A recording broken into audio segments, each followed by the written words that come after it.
आपकी 95% परेशानी का सिर्फ एक ही हल है। चाहे सारी दुनिया में कहीं भी घूम लो, कुछ भी कर लो, लेकिन आपकी परेशानी दूर नहीं होने वाली। खूब पूजा पाठ भी करते हो, समय समय पर खूब दान पुण्य भी करते हो, लेकिन फिर भी परेशानी दूर नहीं हो रही।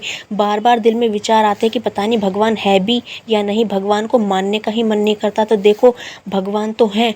अगर आपकी ज़िंदगी में परेशानी चल रही है तो इसका अर्थ यह नहीं कि भगवान नहीं है, भगवान तो हैं, लेकिन एक शक्ति है जो आपकी पूजा को सफल ही नहीं होने देती।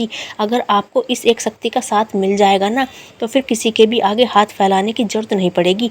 मैं यह नहीं कहती कि आप राजा बन जाओगे, लेकिन राजा से कम भी नहीं रहोगे। राजा कौन?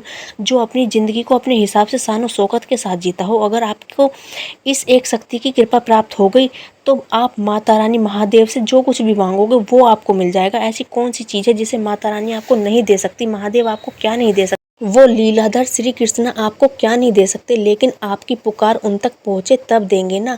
जो कुछ भी आपको चाहिए वो शक्ति इस पुकार को आपके महादेव तक पहुँचने दे तब देंगे ना। वो शक्ति है आपके पितर देवता। जी हाँ, यहाँ पितरों का नाम सुनकर वीडियो को छोड़कर मत भाग जाना। एक एक बात को ध्यानपूर्वक सुने तो आपको आपकी परेशानी की जड़ समझ आ जाएगी। भाई, अगर आपके पेड़ की जड़ में ही कीड़ा लग गया हो, ऊपर से कितनी ही देखभाल कर लो, पेड़ को आप कितने दिनों तक हरा भरा रख सकते हो भला?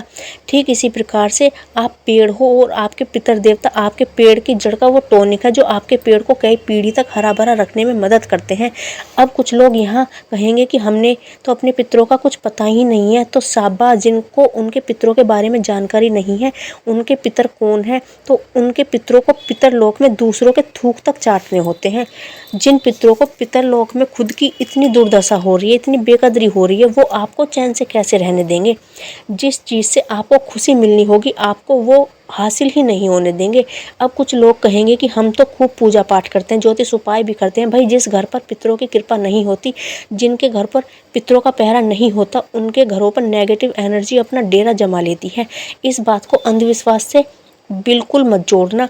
अगर आप अपने पिता को मानते हो तो इस बात को भी अवश्य मानना। जिस प्रकार बिना पिता के घर घर नहीं होता, अगर पिता के शरीर से प्राण निकल गए तो क्या वो हमारे बीच नहीं रहे?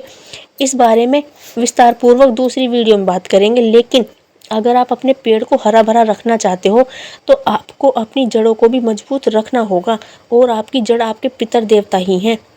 ये ही आपके घर से नकारात्मक ऊर्जा को घर से बाहर करके आपके इष्ट देवता भगवान शिव, श्री कृष्ण, माता रानी को घर में प्रवेश देते हैं। आपके कुटुंब का हाल आपके इष्ट तक सुनाते हैं। माता पार्वती के बिना शिव जी कुछ भी नहीं करेंगे। माँ शेरावाली वो ही सब रूपों में है और उनसे ही सब कुछ है। माता पार्वती उनकी अर्धांगिनी है। माता पार्वती कौन है यह अलग वीडियो में बात करेंगे। लेकिन अगर आप माता पार्वती भगवान भोलेनाथ को मानते हो तो आपके अपने पितरों को भी मानना पड़ेगा, वरना आपकी एक पीढ़ी भले ही आराम से खा ले, लेकिन जिस पीढ़ी में पितर नाराज हुए थे उससे तीसरी पीढ़ी के हाथ में कटोरा आ जाएगा। आपके मानने या न मानने से कुछ नहीं होता, आपको मानना ही पड़ेगा कि पितर देवता होते हैं। आपके घर के दरवाजे पर उनका पहरा होता है। यदि आप समय समय पर उनके नाम से दान पुण्य नहीं करते, उनमें श्रद्धा नहीं रखते, उनको घर में स्थान नहीं देते, तो उनको पितर लोक में जो दूसरे पितर होते हैं उनके थूक तक चाटने होते हैं। जहां उनकी इतनी दुर्दशा होगी तो फिर वो आपको कैसे चैन से रहने देंगे? इसलिए अगर आपकी ज़िंदगी में परेशानी चल रही है तो अपने पितरों के बारे में जानकारी निकालिए। कौन थे, अब कहाँ हैं, क्या वो घर में स्थान चाहते हैं या सिर्फ पूजा ही चाहते हैं?